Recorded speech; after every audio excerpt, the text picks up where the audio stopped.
तो नए भारत का नया बजट तो पेश हो चुका है, लेकिन साथ ही इस बजट को लेकर के हम चर्चा करें अपने मेहमानों के साथ भी। और इस वक्त हमारे साथ चर्चा करने के लिए राजेंद्र यादव, प्रेसिडेंट भारतीय किसान संगठन से जुड़े हुए हैं। मैं आपसे राजेंद्र जी समझना चाहूंगी कि किसानों के हित में ये क्या बजट रहा आपके अनुसार? क्या ये बजट फुल प्रूफ आप इसे पास कर देंगे? देखिए, पास करने की बात तो ऐसा है कि अगर इसमें कुछ लिखा होता तो पास भी करते। लिखने लायक कोई नई चीज़ लिखी नहीं, कोई चीज़ ऐसी लिखी नहीं है। ये समझो कि जो पर्चा है वो बिल्कुल कोरा का कोरा छोड़ दिया है। उसमें कितने नंबर दोगे आप? कुछ भी देने लायक तो कुछ ऐसा है नहीं भाई। मखाना बोर्ड इन्होंने बिहार चुनाव में बनाया था। इस बार इन्होंने साउथ को कहते हैं टारगेट करते हुए इन्होंने बोर्ड के नाम चेंज कर दिए। नारियल और आपका जो काजू बोर्ड की बात कर दी है। इसके अलावा तो कोई ऐसी चीज़ इसमें कही नहीं कि जो कहा जाए कि हाँ बिल्कुल पास है। कुछ चीज़ों के नाम बदलने से कोई उनकी क्वालिटी तो बदलती नहीं है। यहाँ तक की बात है कि अगर आप जो है ये तक नहीं बता पाए कि इस बजट में आप हम देंगे क्या, और पिछले बजट में हम लोगों ने खर्च क्या कर दिया, उस बारे में भी कुछ जिक्र नहीं कर रहे हैं ये। तो इस बारे में क्या इनके मूल्यांकन किया जाए? ये तो ये है कि सिर्फ जो है घुमाने वाली बात हो गई है। बिल्कुल जो देश की इतने बड़ी आबादी है किसानों की, लगभग 85% देश के अंदर किसान हैं, उनको आप इस तरीके से छुओगे भी नहीं और दूर से दूर निकल जाओगे और कहोगे कि जी हमने आपको बहुत खुश कर दिया, बहुत कुछ दे दिया। तो इसमें मूल्यांकन जैसी कोई बात नहीं है। सिर्फ किसानों के साथ ठगा सा जो किया है, ठग किया है, ठगा हुआ किसान महसूस कर रहा है।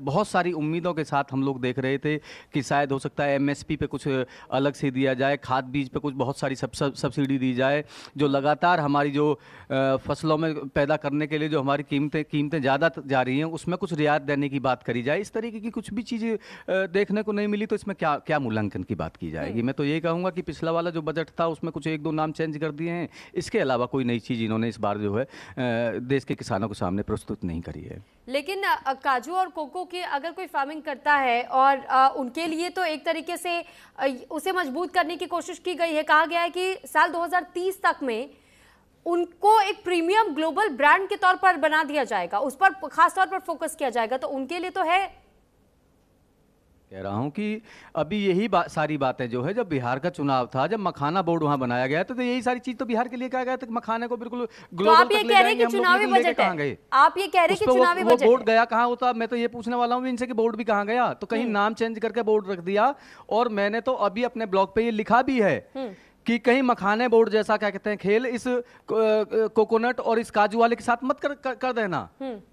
क्योंकि आपको आगे चुनाव भी फेस करना है। कम से कम बिहार का तो हो गया जैसे चुनाव होना था। आपको तो साउथ के कई राज्यों में जाना है, पश्चिम बंगाल में आपको जाना है, क्योंकि पश्चिम बंगाल और हम जो साउथ के कई राज्य हैं उनमें कोकोनट और काजू की खेती वहां ज्यादा हो रही है। तो इसलिए उन्होंने टारगेट किया है उस पर। तो उस पर कहने के लिए तो आप कुछ भी कह दो ना भाई, आप लिख दो कुछ भी कि मैं ये कर दूंगा, लेकिन धरातल कहाँ है?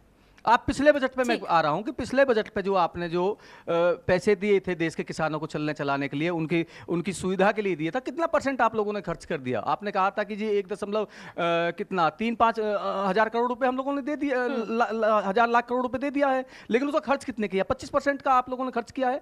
तो जब आप कथनी और करनी में इतना फर्क है तो फिर कैसे होगा? ग्लोबल नाम रखने से कहीं ग्लोबल थोड़ी ना बन जाएगा, रहेगा तो भारत ही ना। ठीक है, मैं आपके पास लौटूंगी। अब एक बार हम रुक कर लेते हैं। हमारे साथ अंकित अग्रवाल जी भी जुड़े हुए हैं, CEO है और फाउंडर है अनस्टॉप के। सर, एक सवाल ये भी जहन में आता है, जब हम शेयर बाजार की अगर बात करें तो हमने देखा कि जैसे ही बजट का समापन हुआ और बजट के समापन के तुरंत बाद एक ब्रेकिंग खबर आती है और ये बताया जाता है कि सेंसेक्स 1600 अंकों के साथ में गिर करके 80,600 पर आ गया। वहीं 550 अंकों के साथ निफ्टी गिरा और ये भी तकरीबन पहुंच गया 24,800 के स्तर पर। तो सर, ये सरकारी बैंक सेक्टर में भी सबसे ज्यादा 4% की गिरावट दर्ज की गई। सर, इस बजट में ऐसा क्या हुआ कि इतना ज्यादा उथल पुथल हमने शेयर बाजार में देख लिया? नहीं, देखिए, सबको बहुत ज़्यादा उम्मीदें थी। आई थिंक बजट में कुछ चेंज नहीं हुआ है, बस एक जो STT का थोड़ा सा बढ़ाया है उसकी वजह से मार्केट गिर रही है। वो भी आई थिंक मेरे ख्याल से तो बिजनेस एज यूजुअली चलेगा। वो आज का दिन है, कल से वो भी सॉर्ट ऑफ नॉर्मलाइज्ड हो जाएगा। अभी के लिए हमें बस ये देखना है कि जो कैपिटल एक्सपेंडिचर की बातें की थी आपका इंफ्रास्ट्रक्चर में, डिफेंस में, सबसे बड़ी अच्छी चीज़ ये है कि उसे इंटैक्ट रखा है और उसे थोड़ा सा बढ़ाया ही है। बाकी STT का तो यही है कि वो थोड़ा सा हुआ है, इसलिए नी जर्क रिएक्शन है मेरे हिसाब से। लेकिन ये सारा सेटल हो जाएगा और अब बिजनेस एज यूजुअली चलेगा, बिकॉज और कुछ नहीं है। एंड इसमें ना आपको ये भी देखना बहुत ज़्यादा ज़रूरी है कि अगर आप पिछले 2 सालों से भी देखेंगे, बजट में कुछ चीज़ें अनाउंस होती हैं और बजट के बाहर भी कुछ चीज़ें अनाउंस हो रही हैं, है ना। तो अभी ये भी है कि हो सकता है आने वाले 3 से 6 महीनों में और चीज़ें अनाउंस हो जाएं, जिससे जो मार्केट है, जिस तरीके से बिजनेस चल रहा है, वो और अच्छे से चलने लग जाए। एक बहुत अच्छी चीज़ ये है कि जो कंप्लायंस का बर्डन होता है स्टार्टअप्स और कंपनीज पे, वो किसी हिसाब से फ्यूचरिस्टिक अप्रोच लेके उसे थोड़ा सा सरल बनाने की कोशिश की गई है। अब devil is in the details, एक बार वो आ जाएगा कि कितना सरल बना है तभी हमें पता चलेगा। लेकिन मेरे हिसाब से जो आज की गिरावट है वो थोड़ा सा नी जर्क रिएक्शन है ऑफ एसटीटी, लेकिन सर उम्मीद तो ये की जा रही थी कि एलटीसीजी कुछ और भी बड़ा STT impact of the budget, क्योंकि बजट में कुछ हाँ, भी एज सच हाँ। बड़ा इम्पैक्ट एज सच नहीं है, स्टेटस सर, को ही है। सर लेकिन उम्मीद तो ये की जा रही थी कि एलटीसीजी और एसटीटी में थोड़ी सी राहत पहुंचाई जा सकती है ताकि लॉन्ग टर्म प्रोसेस को भी देखा जाए आगे आने वाले समय में। पर हम ये देख रहे हैं कि जहां पहले 0.02% था, उसमें बढ़ाते हुए 0.05%, तो 0.3% का तो सर फर्क आया है ना। राहत की जगह वो Basically यही टेंशन होता है। है कि आपके हिसाब से खाली छोटा परसेंट का फर्क है, लेकिन जब उसको ये बजट पूरी तरह से दर्शाता है। हम लोगों ने देखा कि किस प्रकार से माननीय प्रधानमंत्री जी का सबका साथ सबके विकास के जो मूल मंत्र हैं वो इस बजट के पूरे विस्तार में दिखता है। साथ ही साथ विकसित भारत 2047 के बनाने का जो सपना माननीय प्रधानमंत्री जी ने देखा है, उसके लिए भी ये संकल्प से सिद्धि वाला बजट है। इस बजट में जहां भारत के वैश्विक अस्थिरता के बावजूद भारत का जो ग्रोथ रेट है, जो 7% लगातार बढ़ रहा है, ये दिखा रहा है कि किस प्रकार से हमने अपने जीडीपी को लगातार मजबूत किया है और साथ ही साथ इन्फ्लेशन को भी अपने कंट्रोल में रखा है। ये इस दिशा में दिखाता है कि हमारे बजट में किस प्रकार से डेप्थनेस है, सबको लेके चलने का हमारा जो विश्वास है और सभी इंफ्रास्ट्रक्चर प्रोजेक्ट को मजबूत करने का जो हमारा विश्वास है, उस पर ये बजट काफ़ी आगे दिख रहा है। युवा शक्ति को मैं मान सकता हूँ कि युवा शक्ति ड्रिवन बजट है। इस बजट में जहाँ इंफ्रास्ट्रक्चर के ग्रोथ के पूरी तरह से मैन्युफैक्चरिंग यूनिट को आगे बढ़ाने का प्रयास किया गया है, इस बजट के में नए रोजगार के सृजन के अवसर को उत्पन्न किया गया है। मैं मानता हूं कि जिस प्रकार से सेमीकंडक्टर, इलेक्ट्रॉनिक्स, स्पोर्ट्स, बायोफार्मा, ऐसे कई अन्य क्षेत्रों को जिस प्रकार से सरकार का इंसेंटिव मिल रहा है, कहीं 40,000 करोड़ का सेमीकंडक्टर्स के क्षेत्र में, 10,000 करोड़ का बायोफार्मा में जो सपोर्ट सिस्टम खड़ा हुआ है, ये सपोर्ट सिस्टम स्पष्ट रूप से सरकार की इस मंशा को दोहराता है कि हम नए रोजगार के सृजन की दिशा में आगे बढ़ रहे हैं। साथ ही साथ इस बजट ने महात्मा गांधी के ग्राम स्वरोजगार पहल को भी दिखाया है। इस पहल से जहां हमारे बुनकर, हमारे छोटे कुटीर उद्योगों को इसका लाभ मिलने जा रहा है और ग्रामीण क्षेत्रों के रोजगार को मजबूत करने की दिशा में ये बहुत बड़ा कदम है। साथ ही साथ टूरिज्म और कल्चरल सेंटर को भी विकसित करने का जो सपना माननीय प्रधानमंत्री जी देख रहे हैं, लगातार उस दिशा में सरकार का ये बजट उस पहल को दिखा रहा है। साथ ही साथ हम कह सकते हैं कि 20 नए वाटरवेज के निर्माण का जो पहल है वो कहीं ना कहीं हमारे नए ट्रांसपोर्ट के दिशा को खोलता हुआ बजट दिख रहा है। जहां अब तक हम लोग एयरवेज, रोडवेज पर काम करते थे, ट्रेन पे काम करते, रेलवे पे काम करते थे, अब हम वाटरवेज की दिशा में भी बेहतर अवसर के साथ आगे बढ़ रहे हैं। पटना और बनारसी को शिप रिपेयरिंग सेंटर के रूप में विकसित करने की जो योजना माननीय प्रधानमंत्री जी ने बजट में दिखाई है, उससे कहीं ना कहीं इन इलाकों में भी बहुत बड़ा नए रोजगार के सृजन होंगे। हम कह सकते हैं कि नारियल के उद्योग को और जिस प्रकार से मछली पालन को बहुत बड़ी प्राथमिकता देना इस सरकार की स्पष्ट मंशा को दिखाता है कि हम हर वर्ग को, हर क्षेत्र को लेकर आगे बढ़ने की दिशा में आगे बढ़ रहे हैं। मैं माननीय प्रधानमंत्री जी को और निर्मला सीतारमण जी को इस चीज़ के लिए भी बधाई देता हूं कि जहां आपने ट्रांसपोर्ट सेक्टर्स को पूरे आगे बढ़ाने में आपने बड़ा कदम उठाया, आपने बजट में बड़ा आकार दिया, वहीं डिफेंस सेक्टर को आपने 7.8 लाख करोड़ के बजट से स्पष्ट संकेत दिया है कि हम देश के सुरक्षा के साथ कोई कंप्रोमाइज नहीं कर सकते हैं। तो मैं मानता हूं कि इस बजट ने समाज के हर वर्ग को विकास के साथ जोड़ना, समाज के हर वर्ग को लेके चलने की जो मंशा माननीय प्रधानमंत्री जी की रही है, वो मंशा हम सबको दिख रही है। और हम कह सकते हैं कि आज के इस बजट से समाज का हर वर्ग, चाहे वो युवा हो, महिला हो, नारी हो, मध्यम वर्ग हो, सबके लिए माननीय प्रधानमंत्री जी ने इस बजट में आकार दिया है। इसके लिए मैं माननीय प्रधानमंत्री जी को और माननीय वित्त मंत्री श्रीमती निर्मला सीतारमण जी को बहुत बहुत बधाई देता हूं। इस बजट विकसित भारत के 2047 के सपनों को पूरा करने वाला बजट है।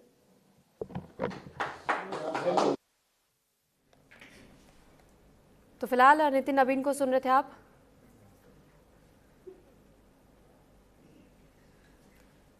और क्योंकि हम फिलहाल अभी एसटीटी को लेकर भी अपने मेहमान के साथ में चर्चा कर रहे थे और हमारे साथ अंकित अग्रवाल लगातार जुड़े हुए थे, हम उनके पास एक बार फिर से लौटते हैं। और फिलहाल हम आपसे सर समझना ये भी चाह रहे थे कि जब हम बात कर रहे हैं कि इसमें आपने कहा कि बहुत माइनर सा चेंजेस है, अगर 0.3 है, बहुत छोटा चेंज है तो बहुत फर्क नहीं पड़ता, लेकिन सर जो निवेशक है उन पर तो असर पड़ेगा। सर जो सीधे सीधे मुनाफा उनकी जेब में जाता था, कल तक जो इन्वेस्टमेंट वो कर रहे थे, अब तो उसमें भी कहीं ना कहीं कटौती हो रही है। तो सर दर्शक भी तो अब जो इन्वेस्ट करना चाहते हैं वो सोच समझ के इन्वेस्ट करें, या तो फिर अभी करें ना। मैं आपसे सलाह चाहूंगी।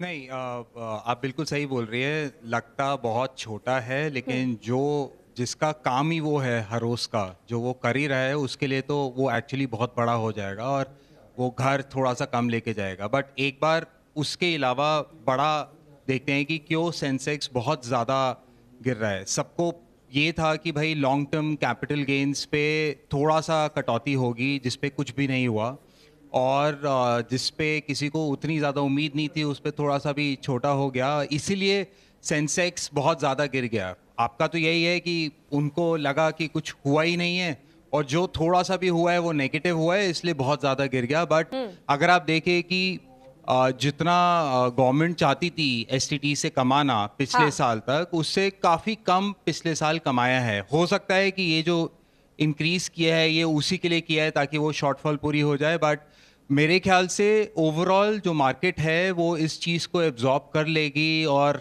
बिजनेस एज यूजुअल चलता रहेगा कल ऑनवर्ड्स। अभी 1-2 दिन तक हो सकता है, बट मेरे ख्याल से तो कल ही में ठीक हो जाना चाहिए सेंसेक्स और मार्केट्स, और आगे बढ़ जाना चाहिए, बिकॉज कुछ चीज़ें जो कैपिटल एक्सपेंडिचर है और बाकी चीज़ें हैं वो काफ़ी सही हैं। ठीक है, मैं आपके पास लौट रही हूँ अब सर, और नरेश चावला सर भी हमारे साथ लगातार बने हुए। सर सवाल यही है कि फिजिकल डेफिसिट की जब हम बात करते हैं साल 2026 के लिए, क्या फिजिकल डेफिसिट के लिए एक रोड मैप ये बजट लेकर के आया है?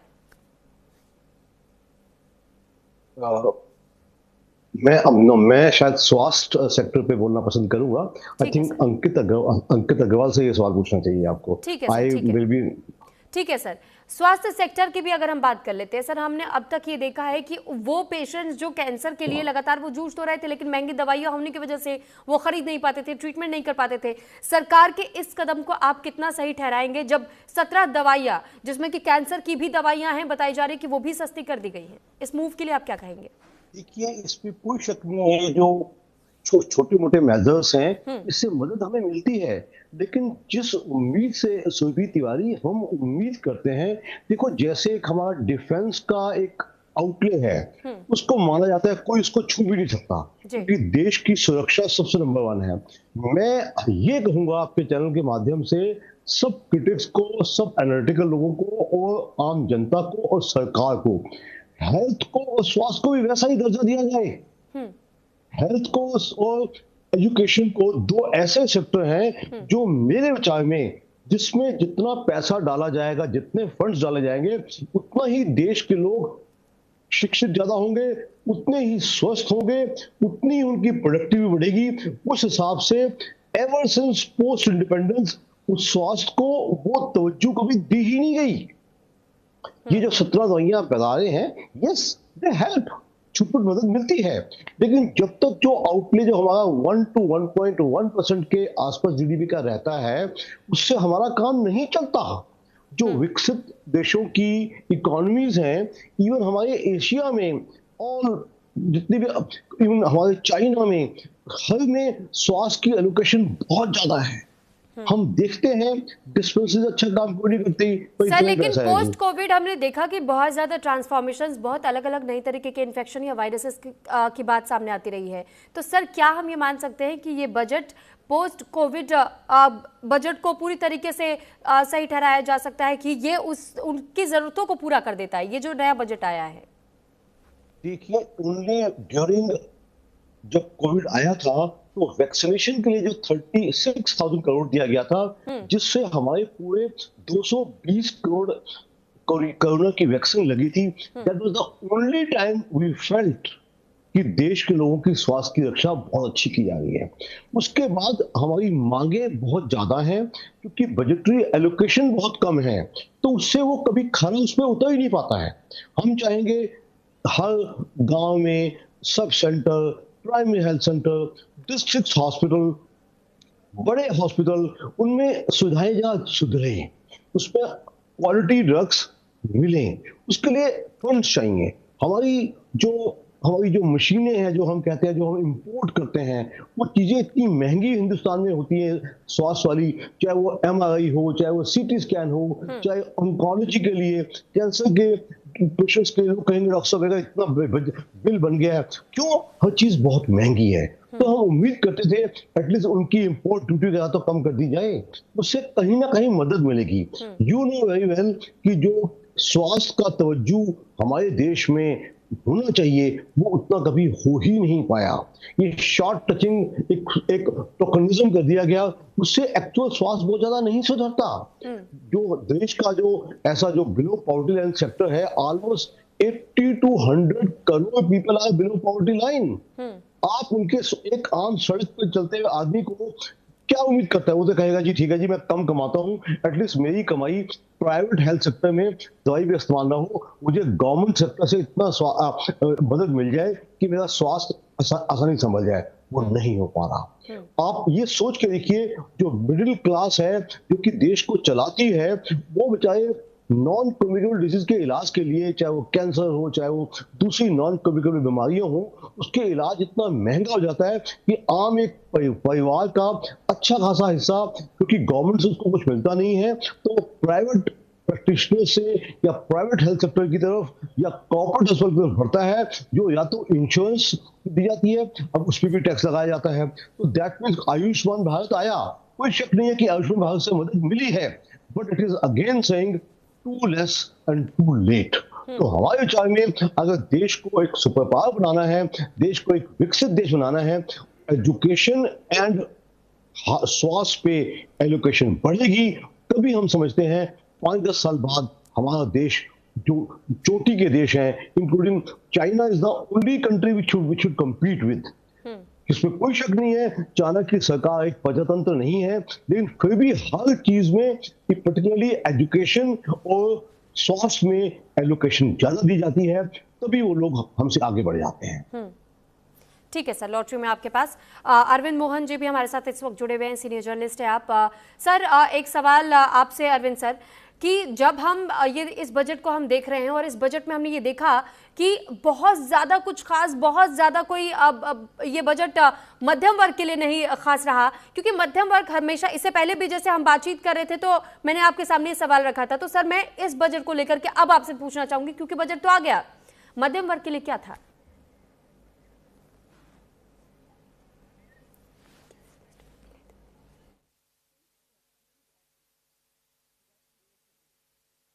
ठीक है, अरविंद जी के पास हम लौटेंगे, लेकिन एक बार फिर से अंकित जी का हम रुख कर लेते हैं। अंकित जी, सवाल यही है कि जब हम देखते हैं, हम बात करते हैं कि हमारी जेब पर इस बजट से क्या प्रभाव पड़ रहा है, तो इस बारे में मैं आपसे भी समझना चाहूंगी सर। नहीं, देखिए, हमारी जेब पे अगर मैं एज अ कॉमन मैन बोलूं, मेरे को नहीं लगता कि मेरी जेब पे कुछ भी इम्पैक्ट पड़ा है इस बजट से। ये पर्सनल है, क्योंकि आपका कुछ भी चीज़ें चेंज नहीं हुई है। बस एक इम्पैक्ट ये है कि जो आपका इनकम टैक्स में जो अब चेंजेस हुए हैं आईटीआर फॉर्म्स वगैरह में, वो हो सकता है कि मैं अब से खुद भर पाऊँ, जो बहुत ज़रूरी होता है अगर आपको आईटीआर की पेनिट्रेशन करानी है कि ज़्यादा से ज़्यादा लोग इनकम टैक्स भरें, नहीं तो हमें दूसरे लोगों सीएस वगैरह पे डिपेंडेंट रहना पड़ता है। तो आई थिंक सबसे ज़्यादा तो वो है। लेकिन अगर आप मेरी जेब की बात करेंगी तो मुझे नहीं लगता कि कुछ ज़्यादा पैसे आ रहे हैं हमारे पास, या कुछ ज़्यादा सर, पैसे जा उम्मीद रहे हैं थी हमसे। इस बार भी कि क्या किसी तरीके से टैक्स स्लैब में थोड़ा बहुत चेंजेस आए, थोड़ा सा पॉजिटिव चेंज हो, जैसे पिछली बार हमने देखा था बजट में कि 12 लाख तक की अगर आपकी इनकम है तो फिर उसमें आपके लिए छूट रहेगी। लेकिन सर इस बार भी लोग उम्मीद लगाए बैठे थे कि शायद से उस ग्राफ को थोड़ा सा और बढ़ा दिया जाए, लेकिन ऐसा कुछ हुआ नहीं, कोई चेंज नहीं। तो सर थोड़ी सी मायूसी हुई क्या? नहीं, बिल्कुल। आई थिंक अगर आप सच में पूछेंगे तो हर साल हर आदमी की उम्मीद यही होती है कि भाई कुछ पैसा ज़्यादा मिल जाए। जैसे हम जब काम बचा भी ले कर हम, रहे होते हैं जी। कि भाई इंक्रीमेंट थोड़ी सी ज़्यादा मिले ताकि जेब में पैसा ज़्यादा जाए, इसलिए पैसा ज़्यादा मिले और जो हमें टैक्स देना है वो भी हम थोड़ा सा कम दे दें। सबकी उम्मीद तो यही होती है। इस साल अनफॉर्चुनेटली कुछ भी चेंज वगैरह नहीं हुआ, तो ऑब्वियसली सबको जितना लग रहा था कि कुछ आएगा, निराशा तो होती है। बट मेरे ख्याल से हर साल भी चेंज नहीं हो सकता। मतलब अगर आप वो भी देखें कि हर साल ही कुछ ना कुछ हम टैक्स रिफॉर्म्स में चेंज करते रहें तो नहीं हो सकता। तो एक बहुत अच्छी चीज़ बस यही है कि कंप्लायंस और बर्डन का हो गया। बट ऑब्वियसली बहुत लोगों को निराशा वगैरह बहुत ज़्यादा होती है। मेरा पर्सनल कहना यह है कि अगर हम टैक्स का ब्रैकेट ही ओवरऑल करेंगे, अभी नहीं हुआ, चलो एक साल में जो आपके 30%, 35%, 20% पे भी होता है। पर्सनली मुझे ये लगता है कि अगर हम उस परसेंटेज को कम कर दें, जो बाकी बहुत देशों सर में भी लेकिन है, एक और चीज ये हो भी सकता है है। कि बहुत ज़्यादा लोग जो हाँ। अभी टैक्स देने के लिए ना देने के लिए कुछ और चीज़ें करते हैं वो करना बंद कर दें। क्योंकि अच्छा। हर एक को एक्चुअली फॉर्मल इनकम और अपने बैंक अकाउंट में पैसा डालने की बहुत ज़्यादा ज़रूरत भी है और चाहते भी हैं। बट वो तरीके दूसरे इसलिए ढूंढते हैं क्योंकि टैक्स ब्रैकेट बहुत ज़्यादा है। तो अगर वो कम हो जाए, इवेंचुअली हमारे पास टैक्स भी बहुत ज़्यादा आएगा और बहुत ज़्यादा लोग टैक्स भी देने लग जाएंगे। लेकिन इस बजट से ऐसा कुछ भी नहीं हुआ है। और उसकी आप ये ज़रूर बोल सकते हैं कि बहुत लोगों को उम्मीद होगी, और उम्मीदें जब नहीं आती हैं तो निराशा तो होगी। अच्छा सर, जो एक सवाल लोगों के जहन में उनके लिए भी आता है कि जो लोग अपने ओर से विदेश अगर कोई फंड किसी तरीके से भेजना चाहते थे, पैसे भेजना चाहते थे, उसमें भी हम देखते थे कि टीडीएस बहुत ज्यादा लग जाता था। अब ऐसे में ये कहा जा रहा है कि वो कम से कम उस पर तो टैक्स कम हो गया है, लेकिन हम दूसरी तरफ और ये देख रहे हैं कि एक ये बेनिफिट है, दूसरा बेनिफिट ये भी हो जाता है कि आपके और हमारी जेब पर इस बात का भी बहुत बड़ा असर पड़ता था, प्रभाव पड़ता था जब हम ये देखते थे। सर मैं आपके पास लौट रही हूँ, एक बार फिर से हम अपने दर्शकों को पहले प्रेस कॉन्फ्रेंस में लिए चलते हैं जहां पर इस वक्त निर्मला सीतारमण कुछ कह रही, सुनवाते। Building the ecosystem with structural reforms which will go on. Reforms have been carried out. We are continuing to do the reform activities, so it will continue with an aim to make sure that we create enough environment for improving productivity and making sure employment is generated. Also, technology, 21st century, this century is completely driven by technology. So we will ensure that technology is brought in to benefit the common man, to make sure common man benefits in the sense of ease of doing living, or for his business to prosper, or for farmers for greater productivity, or better logistics, whatever. So technology for benefiting every common man. And above all, with all this, inclusive development. Sabka Saath, Sabka Vikas, and that is why you heard me bringing in schemes which have good allocations for bringing better health facilities, creating a cadre of people, not cadre in that sense, but a bulk of people who can come in as health workers, paramedics, and so on, and also making sure we are able to provide dignified opportunities for Divyangjan. Mental health has also received a lot of attention. So these are the side for Vikasit Bharat and making sure Sabka Vikas hoega. But the idea is the advantage and the momentum that we gained since after COVID by increasing public capital expenditure will continue. We've announced that 12.2 lakh crores are coming through public expenditure this time. It is 4.4% of the GDP. I'd like you all to please notice that, which is the highest, at least in the last 10 years. It could even be highest if you were to take data earlier. No increment in capital expenditure, sustained fashion, has happened ever before. This one marking 4.4% of the GDP. then what are the kind of things which will happen through it? You will have dedicated freight corridors. I've named Dankuni in the east, Surat in the west. Then I've also highlighted that 20 new national waterways, not national highways, national waterways are being planned. And again there, those are going to pass through some of the critical mineral areas. Orissa, where the mineral-rich state, you have the waterways taking it to the port, and the two ports have been identified, Paradip and Dhamra. Similarly, we are also making sure that the coastal cargo movements will be enabled through a cargo route, so that through the coastal area we are able to cut down on cost of movement of goods. City economic regions, developing them is a very big new measure that we are coming up with. And for that, an allocation of 5,000 crore per city economic region. Imagine the amount, 5,000 crores in 5 years, 1,000 crore per year per city is being given, and the emphasis is going to be largely on tier 2, tier 3 cities. And then talking of infrastructure further, with the capital expenditure coming with the big number, you're having also the high-speed rail corridors. 7 of them announced, the destinations are clear, so that they become the bridge for all these economical robust centers. So those are for making sure that the infrastructure and the capital expenditure are getting tied up, and the country benefits from the ripple effects that these can bring in. The 7 strategic and frontier sectors in which we've highlighted that will increase productivity and also have new investments come in and give emphasis for India's own brand on those things is on the biopharma sector. I think that's going to be a big change in the way in which we are looking at giving capacity for those who are able to research, who are able to undertake research and development. So 10,000 crore initiative again over five years for domestic biologics and biosimilar production. This is a clear message and backed with enough substance that India's lead in the pharmaceutical sector should be kept intact, but at the same time bring in newer ways of helping the pharma sector, and also because it has an impact on human health. Semiconductor mission had 2 major announcements that will improve the India stack and also the IP related matters. Electronic components manufacturing scheme for 40,000 crores is a major encouragement for electronics to become self-sufficient.